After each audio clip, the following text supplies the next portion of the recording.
अस्सलाम वालेकुम रहमतुल्लाहि व बरकातुहू। दोस्तों, 14 दिसंबर के लिए सऊदी अरब की फटाफट बड़ी ख़बरें। और जब से ये नए कानून की ख़बर वायरल हुई है, यानी जो 15 मार्च से शुरू होने जा रहा है, जिसमें स्पॉन्सरशिप का ट्रांसफ़र अपने आप ले सकते हैं, कंपनी से इजाज़त लेने की ज़रूरत नहीं पड़ेगी। तो उसके बाद से देखने में ये आ रहा है कि कंपनियां लगातार जो है नए कॉन्ट्रैक्ट बना रही है, यानी बंदों से साइन करा रही है 1 साल के लिए। तो ऐसे में आप क्या कर सकते हैं? तो उसके लिए थोड़ा सा ये है कि आप सिचुएशन देख सकते हैं। अगर आप साइन नहीं करते तो हो सकता है कि आपकी जॉब चली जाए, कंपनी खरूज लगाने का आप पर दबाव बनाए, क्योंकि अभी ये कानून लागू नहीं हुआ है, इसलिए आप पूरी तरह से मजबूत नहीं है कंपनी का विरोध करने के लिए। तो सिचुएशन को देखते हुए फैसला कर सकते हैं, या अगर आपको लग रहा है कि जॉब जा सकती है तो 1 साल के लिए कॉन्ट्रैक्ट पर साइन कर सकते हैं। और अभी इस कानून के लागू होने में तकरीबन मानकर चलिए 4 महीने बाकी है, तो आगे आपको 8 महीने मिलेंगे सब कुछ जो है अच्छे से देखने के लिए, समझने के लिए, क्योंकि जो इसके पूरी तरह के टर्म एंड कंडीशन है बारीकी से वो सामने नहीं आई है। तो इसलिए सिचुएशन को देखते हुए आप फैसला कर सकते हैं। बस मुझे आपको थोड़ी सी जानकारी देनी थी। चलिए खबरों का सिलसिला शुरू करते हैं। अपनी मर्जी से रोड पर लेन चेंज करने वाला ऑटोमेटिक सिस्टम, जो कि आपने देखा होगा पहले इसको रियाद, जद्दा और दम्माम में शुरू किया गया था। मतलब ये कि अगर कोई बंदा एक लाइन से दूसरी लाइन में अपनी मर्जी से जाता है तो उसके लिए ऑटोमेटिक कैमरे लगे हुए हैं और 300 से 500 रियाल तक का जुर्माना लगता है। दूसरे मरहले में इस जाजान ताइफ बहाल जोफ में शुरू किया जा चुका है, लेकिन आपको बता दें कि 7 दिनों के बाद यही सिस्टम अब Makkah Mukarramah, Madinah Munawwarah, Asir, northern border region और करियात में देखने को मिलेगा। यानी कैमरे वगैरह यहाँ पर लगाए जा चुके हैं, टेस्टिंग वगैरह चल रही है और 7 दिनों के बाद ये पूरी तरह से अमल में आ जाएगा। गवर्नमेंट ने ये कानून लोगों की सलामती के लिए ही बनाया है, लेकिन आपको क्या लगता है कमेंट के रूप में ज़रूर बताएं। सऊदी अरब कोरोना पर पूरी तरह से काबू पा रहा है धीरे धीरे। थोड़े से ही केस बचे आप रोजाना देख रहे होंगे। और सऊदी अरब को दुनिया के उन मुल्कों में शामिल किया जा चुका है जहां पर कोरोना खत्म हो चुका है या कोरोना खत्म होने वाला है, जिसके चलते एक बहुत बड़ा एडवांटेज सऊदी अरब को मिला है। यानी अगर कोई सऊदी अरब का बंदा ब्रिटेन जाता है तो उसको आइसोलेशन में नहीं रखा जाएगा। पीसीआर टेस्ट दिखाना तो ज़रूरी है, सभी मुल्कों में ये नियम अभी है। लेकिन जो हाउस आइसोलेशन की कैटेगरी होती है उससे बाहर सऊदी अरब को रखा गया है, क्योंकि यहाँ पर जो हालात है काफ़ी बेहतर है। यानी हालात का जायज़ा लिया गया है ब्रिटेन की तरफ से, जिसके बाद ये छूट सऊदी अरब के बंदों को दी गई। जो भी सऊदी अरब से ट्रैवल करता है ब्रिटेन के लिए, उसको होम आइसोलेट नहीं किया जाएगा। कसीम रीजन में शाही मुआफ़ी के हुक्म पर अमल करते हुए रीजनल प्रोसिक्यूशन के विभाग ने 26 कैदियों को रिहा कर दिया है। शाही मुआफ़ी से मतलब ये है कि जो किंग सलमान की तरफ से मुआफ़ी भेजी जाती है कैदियों के लिए, उसके चलते 26 कैदियों को रिहा किया गया है।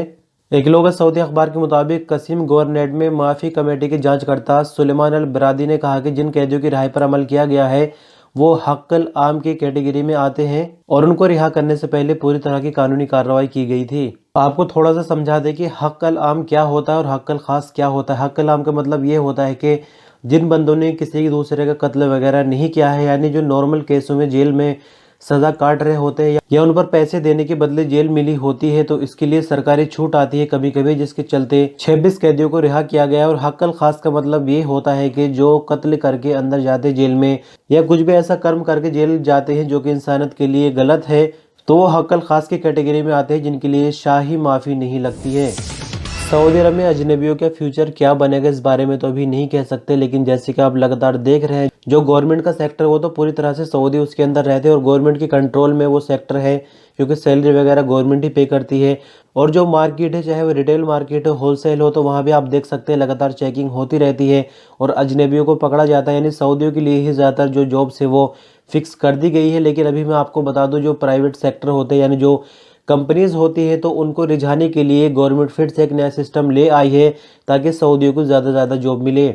यानी अब प्राइवेट कंपनियों में प्रति घंटा के हिसाब से सऊदियों को नौकरी पर रख सकते हैं और प्रति घंटा के हिसाब से ही पे करना होगा। और साथ ही आपको बता दें कि कई तरह की फैसिलिटी इस बार कंपनियों को दी गई है, जैसे कि अगर बंदा छुट्टी करता है तो उसको तनख्वाह नहीं देनी है, मेडिकल इंश्योरेंस सऊदी बंदे का नहीं बनाना पड़ेगा, नौकरी जब वो अपनी ख़त्म करेगा तो जो बोनस वगैरह होता है उसको आखिरी वो भी नहीं देना पड़ेगा। जबकि इससे पहले ये सब चीज़ें कंपनियों को देनी पड़ती है, जिसके लिए कंपनी काफ़ी ज़्यादा परेशान होती थी और सऊदियों को नौकरी पर नहीं रखती थी। तो आप देख सकते हैं तरह तरह के हथकंडे यहाँ पर अपनाए जा रहे हैं ताकि सऊदियों को ज़्यादा से ज़्यादा रोज़गार मिले और मार्केट के अंदर घुसे। लेकिन काबिलियत सऊदियों के अंदर कैसे आए इस बारे में कोई गौर नहीं हो रहा है, क्योंकि सऊदी खुद काम नहीं करना चाहते हैं। जहाँ कहीं आपने अपने आसपास देखा होगा तो आपने खुद ये चीज़ महसूस की होगी कि काम से ज़्यादा फोकस अपने मोबाइल फ़ोन पर करते हैं। सऊदी अरब में बीते दिन कोरोना के केस 139 रिकॉर्ड किए गए, 202 नई रिकवरी रही, 12 मरने वालों की तादाद रही। कुल संख्याओं में देखें तो 3,59,888 कुल केस है, 3,50,549 कुल रिकवरी रही, 6,048 कुल मरने वालों की तादाद हो चुकी है। सऊदी अरब में एक्टिव केसों की संख्या फिलहाल 3,291 हो चुकी है, जिनमें से क्रिटिकल केस 499 है, जिनका आईसीयू में इलाज चल रहा है।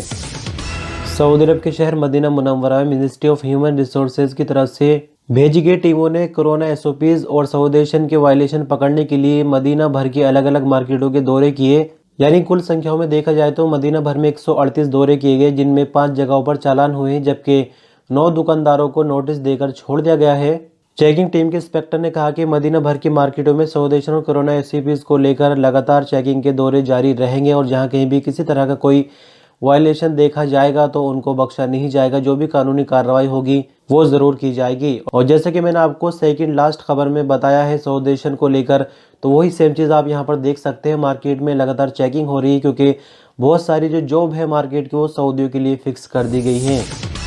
एक कंपनी के सऊदी मालिक और उसमें काम करने वाले वर्कर को मनी लॉन्ड्रिंग और गैरकानूनी कारोबार के इल्जाम में 9 साल की कैद टोटल दी गई है। दरअसल आपको बता दें कि ये खबर जद्दा से है और बैंक ने खुद पब्लिक प्रोसिक्यूशन को इस बारे में खबर की थी कि जो इन बंदों का बैंक है वो पूरी तरह से भरा हुआ है, यानी बहुत ज़्यादा लेन देन हो रहा है और ज़्यादा जो पैसा है वो सऊदी अरब से बाहर भेजा जा रहा है। जब पब्लिक प्रोसिक्यूशन ने जांच करनी शुरू की तो पाया कि एक तरह की फर्जी कंपनी खोली हुई, यानी कंपनी में कुछ भी कारोबार नहीं होता है, सिर्फ रजिस्ट्रेशन नंबर लिया हुआ है, जिसके चलते ये बहुत बड़ा पैसा जो है सऊदी अरब से बाहर भेजते हैं, यानी कह सकते हैं कि हुंडी का कारोबार करते हैं। आखिरकार पब्लिक प्रोसिक्यूशन ने सबूत इकट्ठे करके इनको जद्दा की अदालत में पेश किया और सभी सबूतों की बुनियाद पर इन पर जुर्म लगाया गया है, जिसके बदले इनको 9 साल की कैद और इनके कब्जे से जो रकम बरामद हुई है वो 28 मिलियन रियाल है, जब्त करने का फैसला सुनाया है। और आपको बता दें कि इतनी ही रकम ये सऊदी अरब से बाहर ट्रांसफ़र कर चुके थे अब तक, लेकिन पब्लिक प्रोसिक्यूटर ने कहा कि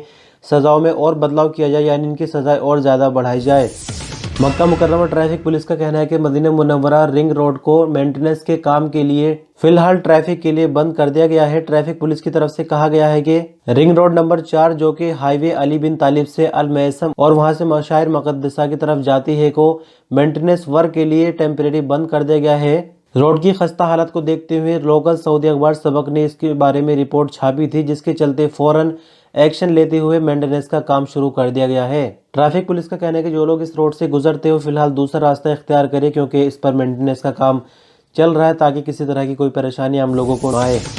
Saudi food and drug authority का कहना है कि सऊदी अरब में पहले मरहले में कोरोना की जो वैक्सीन है वो सरकारी विभागों को ही दी जाएगी। उसके बाद आने वाले मरहले में जो प्राइवेट सेक्टर है उनके बारे में विचार किया जाएगा। यानी आपको थोड़ा सा समझा दे कि जैसे ही कोरोना की वैक्सीन सऊदी अरब में आती है तो जो सरकारी हॉस्पिटल्स है सिर्फ उन्हीं को वैक्सीन दी जाएगी, प्राइवेट सेक्टर में भी वैक्सीन नहीं जाएगी।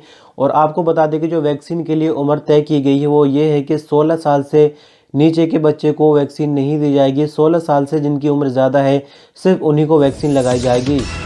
हाल में जनरल प्रेसिडेंसी की तरफ से कहा गया है कोरोना वायरस के हवाले से उम्र पर लगी पाबंदी को उठाए जाने के बाद से अब तक मस्जिद हराम में 40 लाख लोगों की थर्मल स्कैनिंग की जा चुकी है। यानी मक्का मुकर्रमा मस्जिद हराम में 25 जगहों पर थर्मल कैमरे लगाए गए हैं और 100 लोगों को इनकी ट्रेनिंग दी गई जो कि अलग अलग वक्त में थर्मल कैमरों को मॉनिटर करते हैं। और आपको बता दें कि 6 मीटर की दूरी से ही ये कैमरे बंदे का टेम्परेचर बता देते हैं, लेकिन इसके लिए एक ऑपरेटर की भी ज़रूरत होती है, क्योंकि अगर किसी बंदे का टेम्परेचर ज़्यादा दिखाई दे तो ऑपरेटर फ़ौरन उसको नोटिस करेगा और उस बंदे को अंदर जाने से रोकेगा। और सबसे अच्छी बात यह है कि जब से उम्रे की शुरुआत हुई है अभी तक एक भी मस्जिद हराम के अंदर या मस्जिद नबी में कोरोना का केस नहीं पाया गया है। सऊदी मिनिस्टर ऑफ हेल्थ के स्पोकमैन डॉक्टर मोहम्मद अल अबद अली ने कहा कि कोरोना वैक्सीन लेने से पहले किसी भी तरह के कोई टेस्ट की ज़रूरत नहीं पड़ेगी। वैक्सीन को सभी तरह के तजुर्बों से गुजारा गया है और इसके अच्छे नतीजे आने की पूरी उम्मीद है। मिनिस्ट्री ऑफ हेल्थ के स्पोकमैन ने आगे कहा कि कोरोना वैक्सीन लेने से पहले बेहतर होगा कि अपने डॉक्टर को अपने बारे में थोड़ा सा बता दें, यानी आपका मेडिकल स्टेटस क्या चल रहा है, बाकी किसी भी तरह के टेस्ट की कोई ज़रूरत नहीं होगी। डॉक्टर अली का आगे कहना था कि वैक्सीन का Saudi food and drug authority ने सभी तरह से तजुर्बा कर लिया है, यानी आम लोगों के लिए बिल्कुल बेहतर साबित होगी। उसी के बाद इसको सऊदी अरब के लिए रजिस्टर्ड किया गया है, यानी आम लोगों को इससे बिल्कुल भी घबराने की ज़रूरत नहीं होगी। वैक्सीन के अच्छे नतीजे आने की पूरी उम्मीद है। तो दोस्तों इस तरह से ख़बरों का सिलसिला यहीं ख़त्म होता है। वीडियो पर अंत तक बने रहने के लिए शुक्रिया। अल्लाह हाफ़िज़।